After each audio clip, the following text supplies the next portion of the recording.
I just leased a brand new Tesla Model 3 for $4,248.60 at $383.10 a month. In this video, I'm going to break down my car, how I got it for so cheap, and all of my payments in total so that you can understand how much it costs to specifically lease the budget Tesla. So this is my car in all of its specs. It's the new and refreshed base Model 3 with rear-wheel drive and Quicksilver, along with an upgraded interior and upgraded wheels. I put $0 down on the car, but for my signing cost and after the order fee, I paid $4,248.60. That covered my first month's payment, license and registration, and an acquisition fee. Tesla is pretty transparent in their prices and telling you how much you're going to end up paying, and it's all done through their website. You're not going to get a deal by going to the dealership, and they're not really even going to try to sell you one because they will also use the website to order your car for you, which you can literally do yourself at home. If you are actually serious about leasing or buying, to get the most realistic calculations, you have to uncheck their estimated savings option and check their include estimated taxes and fees option, which are very strategically defaulted to showcase the lowest monthly cost, along with the imaginary down payment they kind of suggest.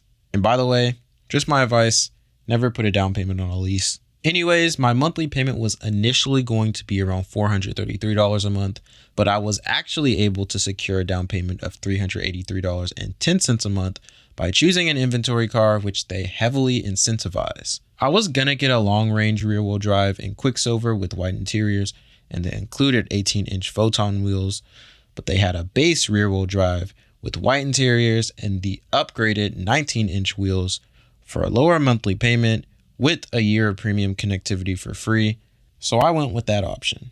It can kind of be confusing because I was initially looking to lease a base rear-wheel model for my first Tesla just because I want to form an opinion on driving what I think is my favorite car for 3 years, so the cheapest option actually worked out for me. But the only new Model 3s you can lease on the website are long range now, and I don't really know why, so if you want a new base model like me, you'll probably have to start the process of ordering a long range and then look for the alternative inventory car option.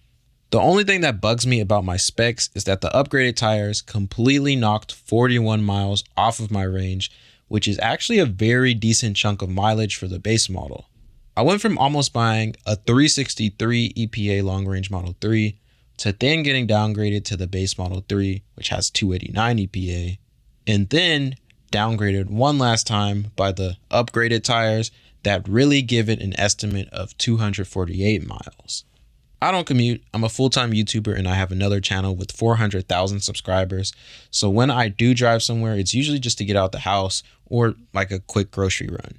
I also live in a city, so everything I really need is walking distance, but I definitely feel the reduced range. My battery goes down a good 2 to 5% for every short trip I take, and also, the HVAC drains it like crazy, so I usually just keep it off unless I really want it. But for my current situation, I can very comfortably go over a full week without needing a charge, and energy consumption will probably never really bother me. Back to monthly payments though, I also reduced my monthly payment by using a referral code for, I think, $1,000 off of the total cost. I think Tesla has a really smart affiliate marketing system because the target audience is very specific. If you like this car and you're watching YouTube videos about it, you're probably just going to get it, so people don't have to worry about trying to convince people into buying a Tesla. You're probably already about to get one, and I can just put my code down in the description because it literally just saves you money when you buy it. I'm also just starting this channel, and actually finding a referral code to use is kind of hard, so it'll definitely be really easy to use mine for now. But like seriously, if you don't use my code, please use someone else's. You're just wasting money if you don't. But that then brings me to my outstanding balance, which is the total cost I will have paid after all 36 months of the lease. Tesla approved me very quickly after applying, and I got to lease through a bank called Ally.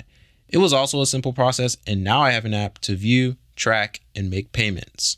My outstanding balance as of right now is $13,791.60. You could have figured that out if you did basic math, since I already mentioned my monthly payments earlier.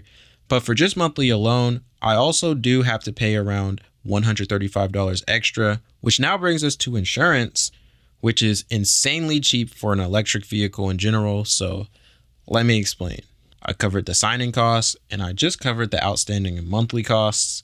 The last expense to this lease, besides repair and maintenance costs, which are basically imaginary, so I don't have to include it, I am going to personally budget for that though. But the last expense is what I will be paying for insurance. I live in Texas and I got a few insurance quotes for an absurd amount of money, all costing me well over $4,000 annually, which I was not willing to pay. So my cheapest option was to try Tesla's insurance, which is not traditional at all, but it is surprisingly cheap. For me, it'll be way less than $1,700 annually because I like to budget higher than what I actually pay. It's less than half the rate on all the quotes I got, and it's because you can't pay in a flat rate. You pay monthly based on a fluctuating safety score, which tracks how you drive in real time and reports it back to the Tesla app. The higher your safety score, the lower you will pay for insurance. I paid close to $180 for my first 2 months of insurance with a default score of 90 that I couldn't change. But then I paid $109 for my 3rd month of insurance for a rating of 97. This deserves a whole dedicated video by itself because it can be extremely confusing and frustrating. But I personally completely understand it, and I can recommend it to anyone wanting to pay less money for their premium if you can follow Tesla's rules while driving. But just a heads up, they're pretty annoying. So while I can't exactly tell you how much I'll be paying for insurance, I can estimate and confidently say that I am the safest driver by Tesla standards. I will probably pay a little less than $5,100 for all 36 months of leasing my Tesla. So for everything in total, I did my own calculations and I'll be paying roughly around $20,000 over all 36 months of leasing the brand new Tesla Model 3. I also leased literally right before the announcement that you can buy out Tesla leases, so that definitely sucks. But in 36 months, I'll at least have a really solid opinion of if this is in fact my favorite car.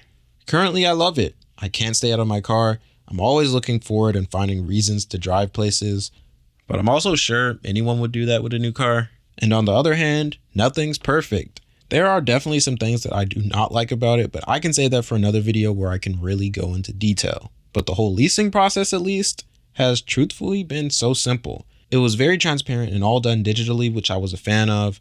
Obviously, it cost me a lot of money initially, but month to month really isn't unaffordable for me for how well the car drives, even as the base model. For a lease, do I think it's worth it though? And I'm going to say yes, just because I really like this car. Let me remind you though, my true monthly cost for leasing is a tiny bit over $500 for 36 months for a downgraded / referral based inventory car, compared to the even pricier long range models listed on Tesla's website for leasing that looks like it starts at $258. I would be paying close to $700 if I got the exact same specs, but long range. So I do want to warn you, it can be deceptively expensive if you don't pay attention to the website and its calculations. And also I heard repairs are very costly, which I haven't experienced yet, and I will cross my fingers to have never experienced.